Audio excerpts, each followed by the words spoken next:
Yep. So we got this Fismo. Yeah. He supplied some DRLs. Those actually look pretty nice. They fit really nice. Yeah. I don't like that there's not a lens cover. Yeah. But Bo had this bumper off. Dude, I suck at vlogging here lately. I mean, we're not showing like any actual like work. It's just, oh, this is what we did. It's done. Yeah, did it in 30 seconds. Yeah. He put some long tube intakes. Yeah, they go. So we had to pull the bumper off and decided the customer wanted to do DRLs. We built some plug and play harnesses with some Deutsch connectors. Man, those are like brighter than some headlights. Yeah. It's kind of hard to see the turn signal. Oh yeah, because those DRLs are so bright. Yeah. I guess he has some beeper thing for. It's his like either radar or camera or something. Well, if you turn the key off, they should still work, right? At least the hazards. Key on, those are on. Yeah. Yeah. Nice. Maybe at nighttime you'll probably see them a little bit. Maybe, yeah. But yeah, during the day. Cool. And yeah, 3-inch intakes. You need a tune on VQs. He's gonna be bringing us a ECU Tech dongle and can tune. But yeah, it's honestly pretty clean little 280. Clean little 370. Oh yeah, we did some spark plugs too, right? Yeah. Yeah. Dude, I didn't get any of that manual conversion either. Oh yeah. Yeah. We're just too fast now. I know, right? All right. Man, Mr. Avery's car's been giving us some trouble. But we think we got it sorted out. Goose it!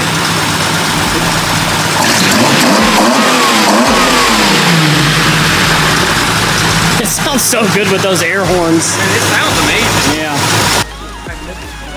Yeah. So we've been chasing this weird crank dropout issue. We swapped the crank sensor because it had some contact from the trigger wheel.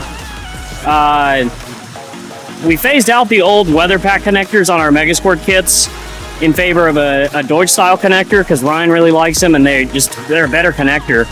So we took that, swapped that out just to rule it out, fixed some other electrical connections. This thing's been bothering us for like probably a good month between our holiday that we took off and everything else. He's got a lithium battery in the back, which we weren't sure if maybe was causing a problem. So we isolated that with just an OE battery. That didn't solve it. We finally went through the car and cleaned every single ground that we could, and so far it seems to be behaving.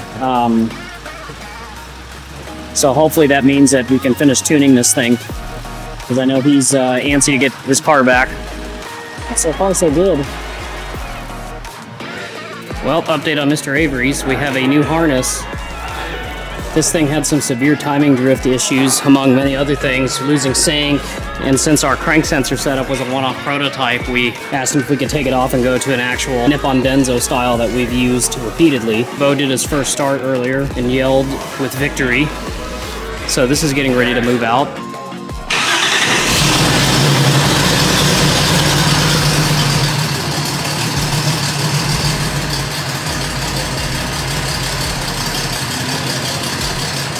It works! Well, let's move it out. The idle might need to be. Yeah. Is the timing on? Timing is good.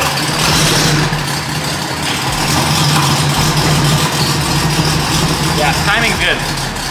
Okay. Mr. Avery's, we finally got this thing running right.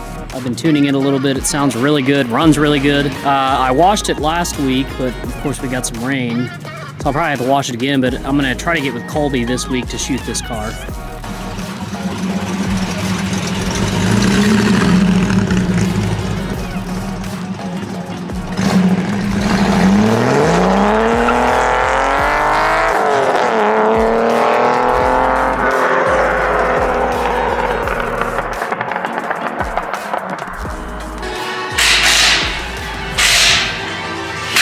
I didn't catch it on film, but Bo managed to break the engine mount bracket and the engine fell. But luckily it was only, what, like an inch off of the... If even an inch. Yeah, it fell back in the bay. We didn't get it on film. But this is Mr. Mr. Dalton's car. Got the broken head bolts from last month's vlog. I left a souvenir in his cup holder. What is it? The bolt. broken, broken head bolt.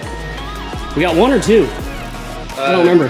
One broke, and the second one was Seized. Yeah. It's going to break. Yeah.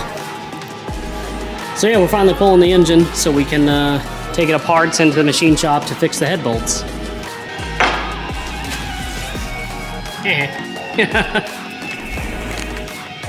I finally cleaned the shop. Look at the floor.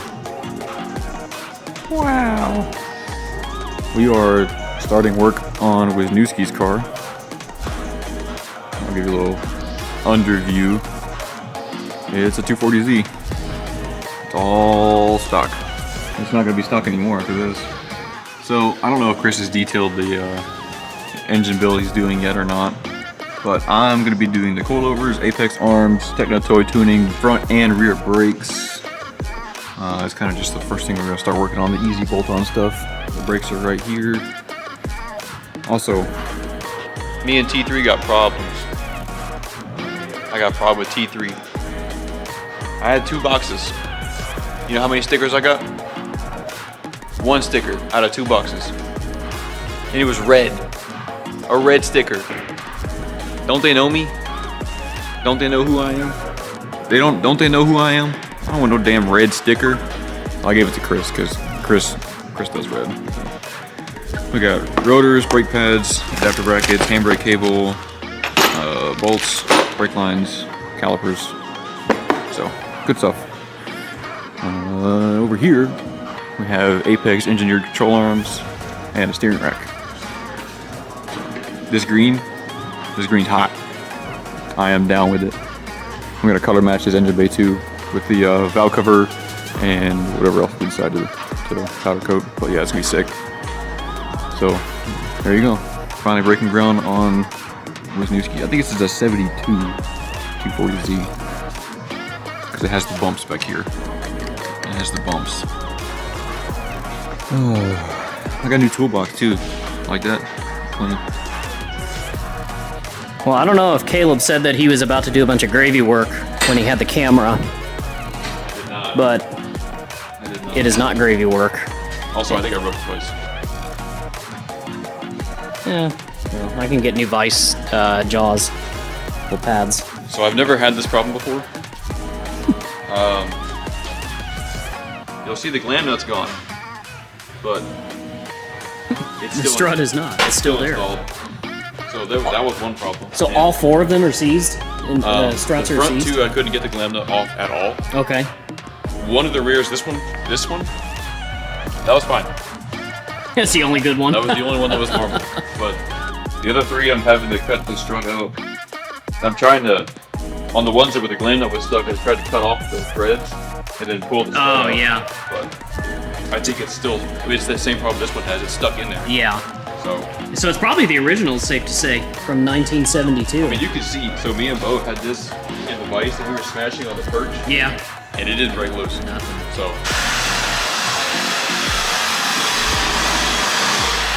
Well, we got some Apex arms in. And Caleb is over here raging. Kind of. We ordered the rack from Apex, and I guess he didn't catch it to where he gave us a factory reverse thread tie rod end for that side instead of ones to match the replacement rack. So he's sending us another one of those, and I think, wasn't there a spacer missing? Yeah, the tension rod spacer. Tension rod spacer is missing, so that's on the way. And then he's working on the Techno-Toy brakes. Are you a slice or a cut kind of guy? What do you mean? Like direction of the cut? I don't understand what your question is. You can go backwards or forward. Oh, every manufacturer's different. I'm saying your opinion. I don't really have one, honestly, other than just like a personal bias.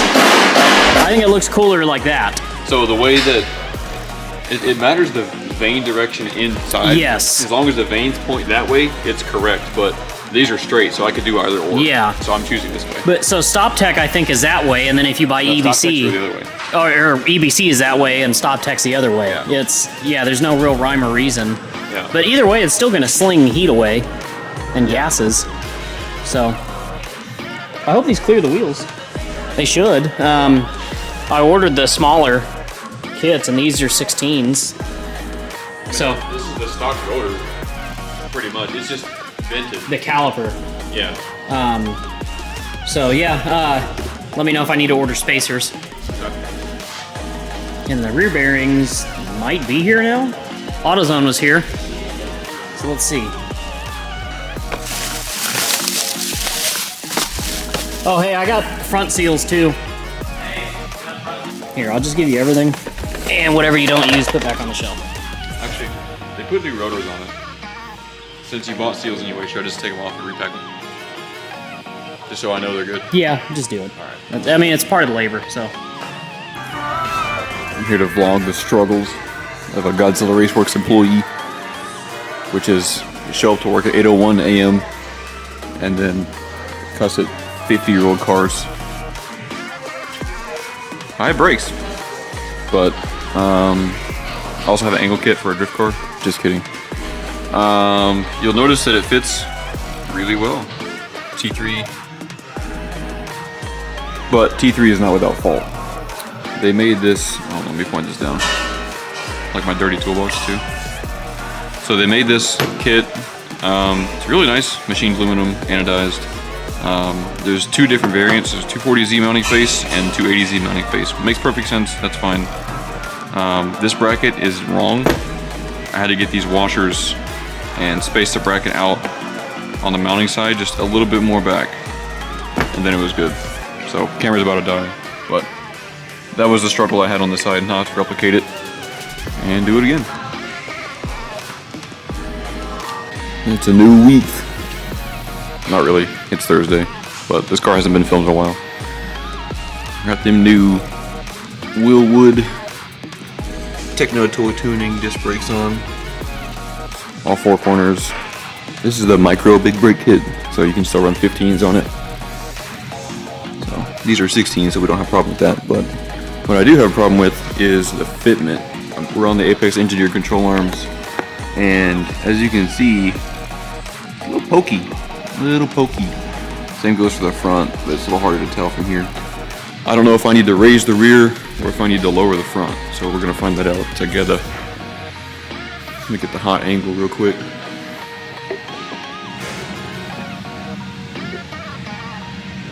Yeah, it's gas.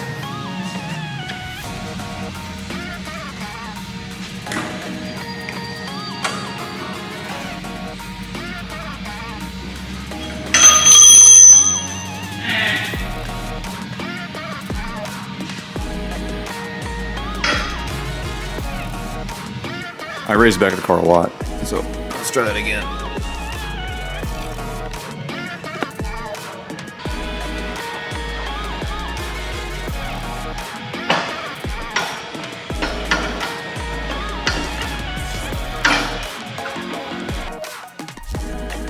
I think it looks pretty good.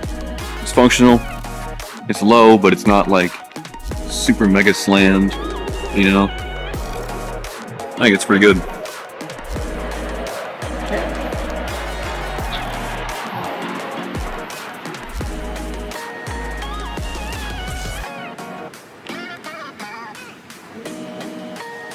Yeah.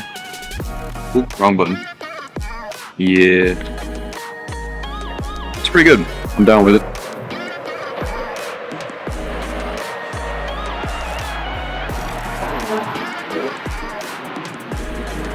Next step for me is I gotta take all that shit apart. There's also the, we have an Apex engine brace, but before this car goes to the body shop to get the bay painted green, I need to take the motor out, install the brace, that way I don't drill holes in a brand new bay. Yep. Suspension and brakes are done. We haven't really talked much about the Starion, but it's been sitting for, I think, 10 years. It was a referral from another shop. Bo put a CX Racing radiator in it, which it actually made a lot better experience trying to fit this thing in than the radiator we put in Samantha's RB swap car. The fans are a lot further back though, so we had to do some nipping and tucking to get the fans in. The radiator's in. We sent the injectors off to get cleaned by fuel injector connection. We dropped the tank for inspection. So it fit better. If you can see in there, the tank is pretty damn spotless. I know I'm talking. Yeah, I know you weren't. So we're waiting to see if he wants to put a fuel pump in it or gamble with what's on there and just put it right back in. But yeah, so we get our injectors back, the fuel tank stabbed back in. We put some fresh gas in it and see if it starts up. All right, I got a fuel tank in. How hard was the pump to swap? Not bad? Not too bad. Okay. The hardest part was finding new crush washers. Oh, Yeah. of course it didn't come with them. It came with one, but I had to source 2 more. Gotcha. And we didn't have any, so I had to like find one. Okay. Our universal kits, we Yeah. don't have like a few specific sizes. I gotcha. So, Okay. It's going good otherwise? yeah. Cool. Where is it? There.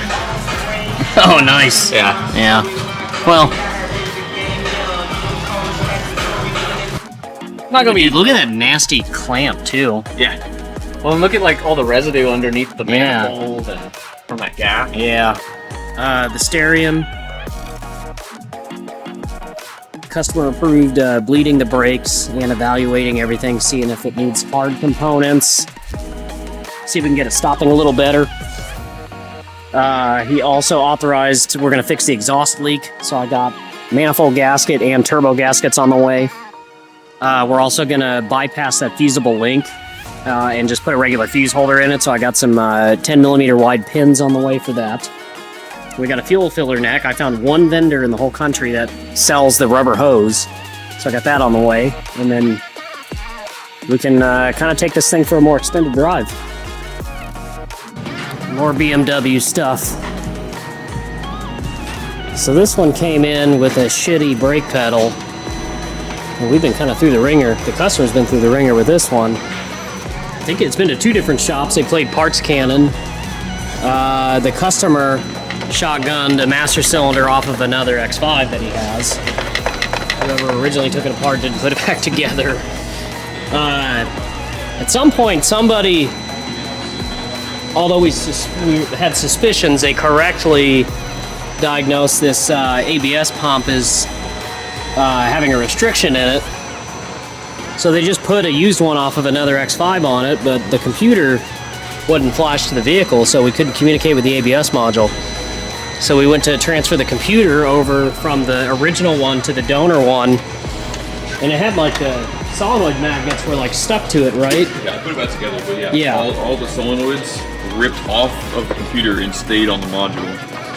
Yeah, which means we couldn't use the presumably good mechanical piece with his old computer. So we put the entire original one back on, verified that it was not bleeding properly. So then we sourced one online, transferred his computer again, and we got free flow. Then we had to order. This is in my, since being in this industry since 2008, this is the first vehicle I've ever had to bleed brakes like this. I've never needed a pressure bleeder. Well, it wasn't. You have to have this and that. And a scan tool. They don't work separately. Because I tried bleeding it like this, and I tried bleeding it like that, but you have to have them together. Or ISTA. That's the other thing too, is we have ISTA, but I don't have the $100-something cable to talk to the E-Series. Yeah, because this one's specific. Why wouldn't it be specific? Yeah. But on a lighter note, my fancy Mako scanner that I just got reamed on, no, not really, took care of the automated bleed, so you have to pressurize the master cylinder and then activate each individual wheel, right? Yeah. You'll hear it buzzing. Yeah.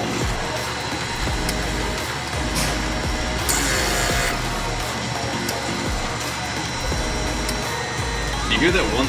Does that one still have air in it? I don't know. It sounds different. The last one? Yeah. I don't know what No, they all sound to me. I don't know what They all sound fine to me. Yeah, that's your automated bleed procedure. Okay, and here we are. We finally got a brake pedal. And so this guy I don't remember what the exact production numbers, but he said that this thing's a low production vehicle. It's this is a rare color and a rare engine for this color, and he's possibly looking to trade somebody for a 540 or 545. I can't remember what year. What year? It's a earlier mid 90s. 545. But it has a Denon supercharger kit on it. So, and he says he'll bring it to us for a 6-speed manual swap. So that'd be cool. All right, let's feel this brake pedal. I hope we'll be pleasantly surprised.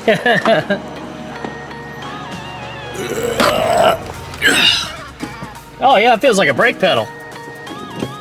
It's got some slop in it, but it's still moving fluid. Like it's not dead. Yeah. So I think once you drive, it'll be fine. Okay. Because some cars are like that. You know, they might feel like ass here, but when you drive it, it's fine. Yeah. Well, considering it went all the way to the floor before, that's, yeah, huge improvement. All right, well, hell, I guess I'm going to button it up enough to go road test it. At least one BMW might be leaving today. Mr. Wilson's car. Caleb finished up the exhaust. And the customer just wanted to keep his factory muffler, or excuse me, he wanted to keep his existing muffler just for budgetary reasons. So we reused the Flowmaster that was on there, but we built a stainless exhaust from the downpipe back. So it's a lot quieter, sounds good, good enough at least. The shift kit is installed in the valve body. We didn't get much of that on video because I've been hogging the camera with the BMW. But that's complete. So I think we're just kind of in tuning phase. He had it up in the air to do a couple of other odds and ends. And you know, the car is sat forever, so it needs tires, it needs some suspension work, it needs some brake work, it just needs some stuff, right? So we're gonna do as much as we can and then stop and have a secondary evaluation with the customer and ask him, hey, how far you want to keep going? Or do you have a stopping point? So that's where we're at on that. Yeah, I've been so wrapped up with the BMW that I have not really had a chance to kind of vlog some of the other stuff that's coming in, but this is Mr. Wright's Turbo Ford Probe, and it's in for a head gasket failure. We've already confirmed it has a head gasket failure. We've heard about this car repeatedly, but have never seen it outside of pictures that he's shown us, but it's finally here. He had it up north somewhere for some guy to build it that, so Mr. Wright says, was supposed to be the Carroll Shelby of Ford probes. He was less than satisfied with the quality of work. It only has one fan in it. It overheated on Mr. Wright, blew the head gaskets. We confirmed it's got a blown head gasket. We're gonna drop this thing within the next 1 or 2 weeks and evaluate it and see if we can just get away with machining heads, or is the block warped, is something cracked? We don't know, but we're gonna drop it down and evaluate it. And then Miss Webb brought a 91 Toyota MR2. It's a non-turbo, but it's still cool. I mean, it's, for the most part, a time capsule. It's pretty clean. It had a bunch of body work done, and so we're just wrapping up some of the mechanical things. We've got a pair of rear lower ball joints on order from Toyota, and we have a set of urethane control arm bushings to put in at the same time. We got a couple of leaks, some services. We've got a drivability thing we got to evaluate. It's got a really high idle when it's cold. But yeah, that's a cool something that you don't see every day, which is crazy. Like, you see all the Datsuns in our parking lot, and I think arguably this MR2 is a much more rare car, all things considered. I mean, Datsuns are everywhere, but people didn't collect old Toyotas like they did old Nissans. So got that coming down the pike. And then Mr. Banerjee, we got his drive shaft in. Got several things working on the Haltech, the charging system, the cooling fans, the wideband, and it runs really well. He just approved an exhaust and a couple of other odds and ends, and then we're going to be ready to get this thing tuned. And typically I'm a pretty big advocate of street tuning just for most of these setups, but I'm not super familiar with Haltech right now, and I have 4 others to tune, so we're actually going to sub this one out to Steve over at PRT in Louisville. We've sent probably 4 or 5 different customers to him now, and they have all been very happy with the results. So we're going to send this vehicle out to Louisville to get dyno tuned. Mr. Zimmerman, I wanted to have this car out end of the month, but in good old, just classic car fashion is how it goes. The fuel system started having starvation issues up top. I noticed when I was tuning the wide open throttle boost map, it was adding a ton of fuel up top. So I had Bo inspect the tank. We found a little bit of sediment in it. Not enough to really cause a major concern right now, but it is a problem. Some of the sediment had gotten into the fuel pump inlet. And we actually, we have not replaced this fuel pump. It was a Walbro that was put on by the previous owner. We think it's a genuine Walbro, but can't really be too certain. So we're gonna put a genuine Walbro in it. And we gave him the option of just putting a really heavy duty like Beachworks filter pre-pump that would buy him some time and not cause a delay versus dropping the tank and acid dipping it and cleaning it. Typically we're anywhere from 1 to 3 weeks whenever we do those. But he opted to just drop the tank, clean it, do it right. We're gonna put a new pump and we're gonna put that pre-pump filter in. That's the latest on Zimmerman's. And then literally all we lack is I've got like a small spot on the wide open throttle map to finish the fueling. Maybe give it a little bit more timing and then we're done. It's pretty much getting ready to go home. So that's what's going on mid-February right now. It's GM day. It's not technically the last day of the month, but February is a short month, so we're gonna count today as the last day of February for the vlog. Got a couple of GM cars here. A friend of mine with a Terrain, a friend of mine with a DeVille. That one's getting an alternator, this one's got an oil consumption. This one, find anything? It's smoking, but I don't know where it's coming It's smoking, but we don't know where it's coming from. It's coming from a hole somewhere. I'm trying to figure out the high idle situation on this. It idles at like almost $2,000 when it's cold. There. Can you see it? Like, a little bit, yeah? Yeah. But some of it's coming out of the intake. That's fine. Okay. Well, I have it plumbed straight to where the booster came from. But like that shit right there, but you just saw a spit go? Mm-hmm. That ain't it. Tomorrow we'll probably pull in this E-Series 328. It's got a big turbo under the hood. He's in for a downpipe and exhaust setup. It's got a HX45, I think. We'll show a little bit more of it later in March's vlog. But we're going to be setting up an external wastegate setup along with a hood exit teardrop setup. So that's what's going on with that. But that is pretty much it for February. We had a little bit of a slower month as far as the online sales and the quicker in and out work. Luckily, we've had all these project cars to keep us sustained.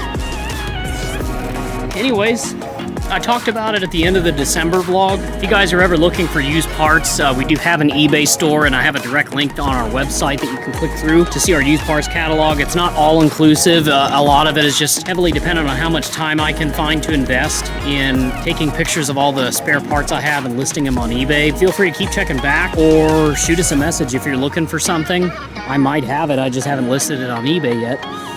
Don't snooze on our Amazon store. We're constantly adding new things to the Amazon store. We've got lots of merch and just cool stuff, Datsun memorabilia, whatever. We also have a lot of supporting pieces for our Mega Square kits, our intercooler kits, some special tooling, some reference material, all things that can be very helpful for Datsun building. As always, don't forget to hit that like button and subscribe. Share our videos, tell your friends. Comment and engage with our videos, help us stay up on the algorithm. And that's pretty much it for February 2025. We'll catch you guys next month. Thanks for watching.